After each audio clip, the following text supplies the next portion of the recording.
తెలంగాణలో కులగణన సర్వే తర్వాత రాష్ట్రంలో బీసీలు ఎక్కువ సంఖ్యలో ఉన్నారని తెలిసింది. అయితే కులగణనలో బీసీల సంఖ్యను తగ్గించి చూపారని, కులగణన ద్వారా బీసీలకు కాంగ్రెస్ అన్యాయం చేస్తుందని బీజేపీ నేత కిషన్ రెడ్డి, కాంగ్రెస్ ఎమ్మెల్సీ తీన్మార్ మల్లన్న ఆరోపించారు. ఆ తర్వాత తెలంగాణ సీఎం రేవంత్ రెడ్డి ఏకంగా ప్రధాని మోదీ పుట్టుకతో బీసీ కాదని, తర్వాత ఆయన కులాన్ని బీసీలో చేర్చారని అన్నారు. దీంతో అసలు రాహుల్ గాంధీ కులమేంటని, ఆయనది ఏ మతమని బండి సంజయ్ సహా బీజేపీ నేతలు అందరూ కూడా ప్రశ్నల వర్షం కురిపించారు. ఈ ప్రశ్నలలో భాగంగా అసలు జవహర్లాల్ నెహ్రూ హిందువే కాదు, అతను ఒక ముస్లిం అని, ఇంకా ఇందిరాగాంధీ భర్త ఫెరోజ్ గాంధీ కూడా ఒక ముస్లిం అని, ఈ లెక్కన రాహుల్ గాంధీ కూడా ఒక ముస్లిం అని అంటున్నారు. ఫెరోజ్ గాంధీని ఫిరోజ్ ఖాన్ అని, రాజీవ్ గాంధీ భార్య సోనియాను మోనియా అని చెబుతూ ఉన్నారు. ఇలా జవహర్లాల్ నెహ్రూ నుంచి రాహుల్ గాంధీ వరకు ఉన్న ఫ్యామిలీ ట్రీని ముస్లింలుగా చిత్రీకరిస్తూ ఉన్నారు. కానీ కొందరు ఫెరోజ్ గాంధీని అసలు ముస్లిం కాదు, హిందువు కాదు, అతను ఒక పార్షియన్ అని అంటూ ఉన్నారు. ఇంతకీ ఏది వాస్తవం? అసలు నెహ్రూ ఫ్యామిలీ ఏ మతానికి చెందుతుంది? కాసేపు నెహ్రూ ఫ్యామిలీ ముస్లిమే అనుకుందాం.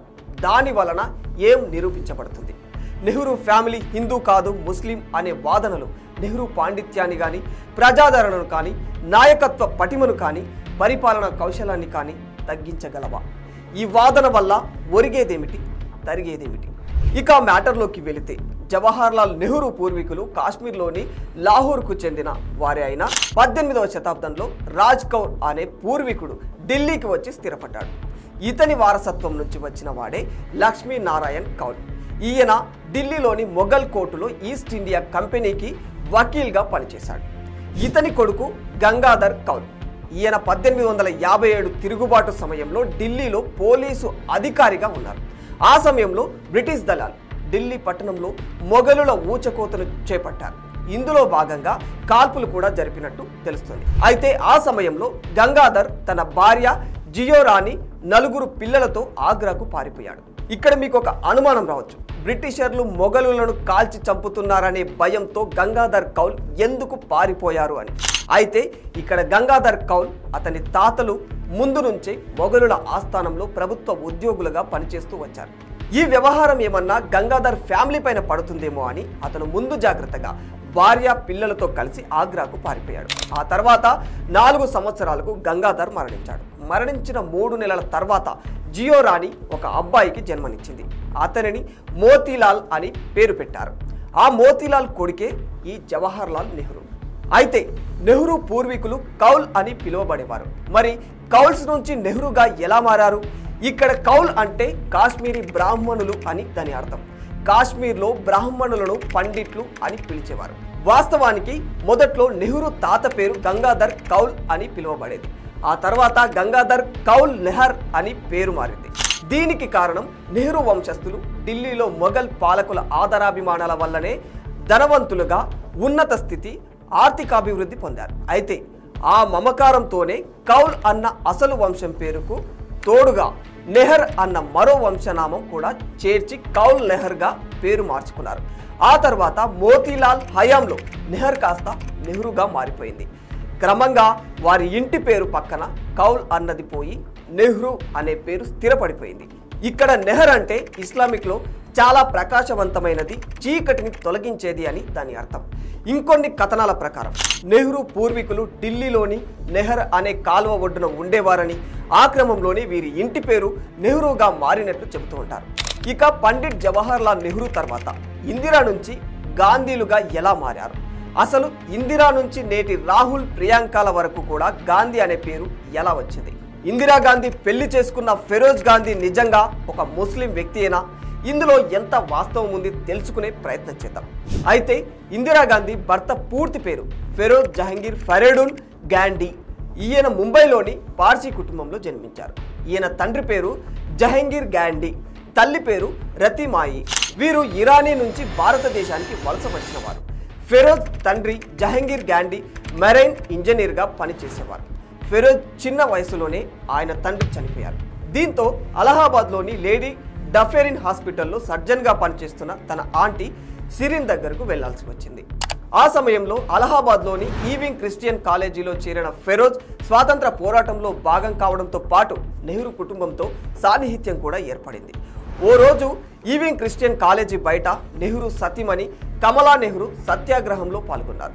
ఆమె అకస్మాత్తుగా అనారోగ్యానికి గురై కింద పడిపోవడాన్ని గమనించిన ఫెరోజ్ వెంటనే ఆమెకు సహాయం చేశారు.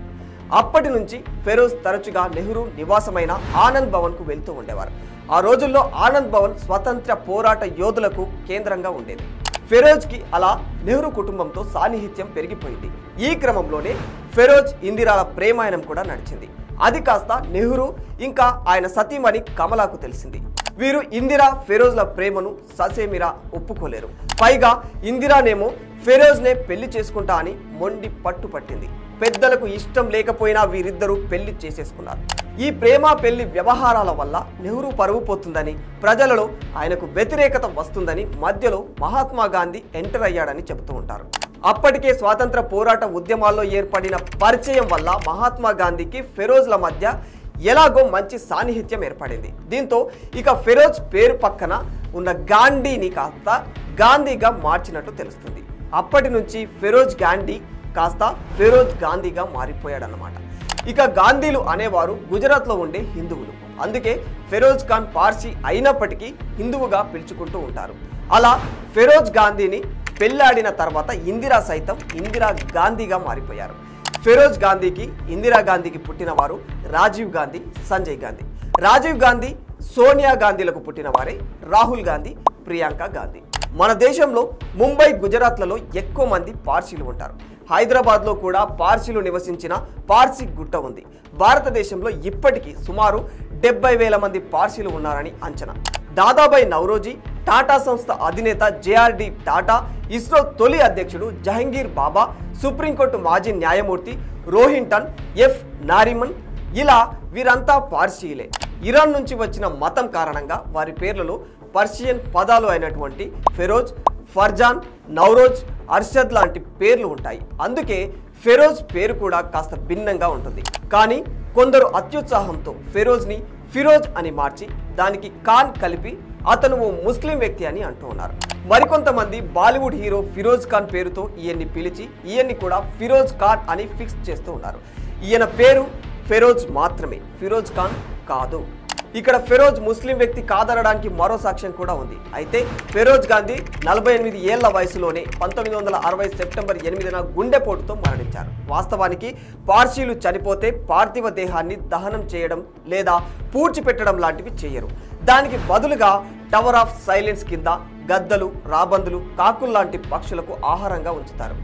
కానీ ఇక్కడ ఫెరోజ్ చనిపోతే అతని భౌతిక కాయాన్ని ఇలహాబాద్లోని పార్సీ కబరిస్తాన్లో పాతిపెట్టారు. అంటే హిందూ సాంప్రదాయం ప్రకారం ఆయన అంతిమ సంస్కారాలు నిర్వహించారా అని మీరు అనుకోవచ్చు. కానీ ఆయన అంతిమ సంస్కారాలు చేసింది హిందూ సాంప్రదాయంలో కాదు, అది కూడా పార్సీ పద్ధతే. ఎలా అంటే పార్సీలు 2 రకాలు. ఒకటి, ముందుగా చెప్పినట్లు పార్సీలు ఎవరైనా చనిపోతే టవర్ ఆఫ్ సైలెన్స్ కింద గద్దలు, రాబందులు, కాకులు లాంటి పక్షులకు ఆహారంగా వేస్తారు. రతన్ టాటా చనిపోతే అతని అంత్యక్రియలు ఇదే పద్ధతిలో చేశారు. రెండవది, పార్సీలు ఎవరైనా చనిపోతే పాతి పెడుతూ ఉంటారు. ఈ పద్ధతిలో చేసినవే ఫెరోజ్ గాంధీ అంత్యక్రియలు కూడా. ఆయన సమాధి కూడా ఇలహాబాద్లోని పార్సీ కబరిస్తాన్లో ఉంటుంది. పార్సీ శ్మశాన వాటికలో ఉన్నప్పుడు అతను పార్సీనే అవుతాడు, ముస్లిం కాడు అనడానికి ఇది కూడా ఒక సాక్ష్యం. ఏది ఏమైనా ప్రజలు గాంధీ, నెహ్రూ ఫ్యామిలీని మంచి నేతలుగా చూశారు తప్ప ముస్లిమా, పార్సియా, హిందువా, క్రైస్తవుడా అని చూడలేదు. రాజకీయ స్వార్థాల కోసం వంశ చరిత్రలు తవ్వే నాయకులు ఉన్నారు. అయినా జనాలు కులం, మతం చూసి కాదు, నాయకుల సిద్ధాంతాలు నచ్చి ఓట్లు వేస్తూ ఉంటారు. For more videos like this, subscribe Big TV channel.